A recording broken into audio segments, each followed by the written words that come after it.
महाराष्ट्र नवनिर्माण सेनेचे राज ठाकरे यांनी मोदींना जाहीर पाठिंबा दर्शवल्यानंतर आज बुलढाण्यात महायुतीची प्रचार सभा होत आहे आणि त्यासाठी मनसेचे कार्यकर्ते मोठ्या प्रमाणात या ठिकाणी जमलेले आहेत आणि त्यांचं स्वागत करण्यासाठी स्वतः आमदार कुटे आपल्यासोबत आहेत. काय म्हणाल भाऊ, मनसेने महायुतीला पाठिंबा जाहीर केला आणि बुलढाण्यात आता मनसे सक्रिय झाली आहे.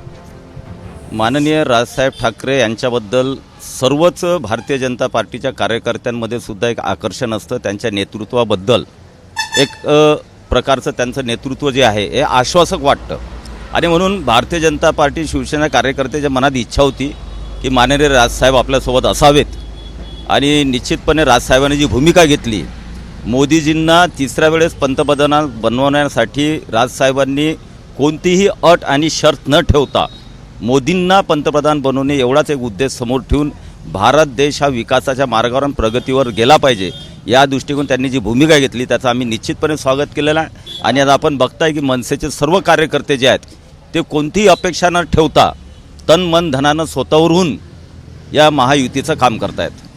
मनसेचे पदाधिकारी आणि कार्यकर्ते आता सक्रिय झाले, प्रचारात याचा परिणाम होईल? 100% परिणाम होणार आहे. मनसे जसं आहे बघा, काही लोकांचा एक गैरसमज होता की मनसेचे जे आहे नेटवर्क हे खेड्यापाड्यात किंवा बाकीच्या एरियामध्ये नाही, मुंबई ठाण्यापुरतं आहे.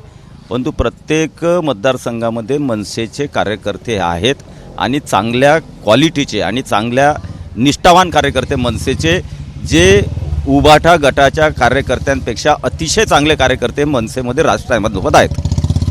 बुलढाणा जिल्ह्यातील मनसेचे अध्यक्ष आपल्यासोबत आहेत. भाऊ, काय म्हणाल, ज्याप्रमाणे मनसेचे कार्यकर्ते आता सक्रिय झाले, आपण आज रॅली पण काढत आहात, काय भावना आहेत?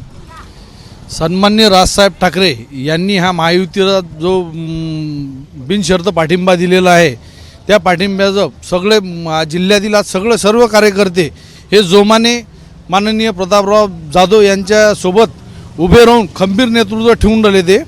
आणि त्यांनी आज रॅलीचा प्रोग्राम म्हणजे आज सगळ्यांनी जिल्ह्यातून सगळ्यांनी आम्ही रॅलीचा प्रोग्राम घेतलेला आहे.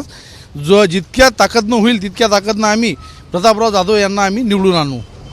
तर नक्कीच मुंबई, पुणे, नाशिक सारख्या शहरानंतर आता बुलढाण्यातही महाराष्ट्र नवनिर्माण सेना ही सक्रिय झाली आहे आणि याचा फायदा महायुतीला होणार असल्याचं चित्र दिसत आहे. कॅमेरामन शांताराम तायडेसह doctor Sanjay Mahajan, ABP Majha, Buldhana. ABP माझा, उघडा डोळे बघा नीट.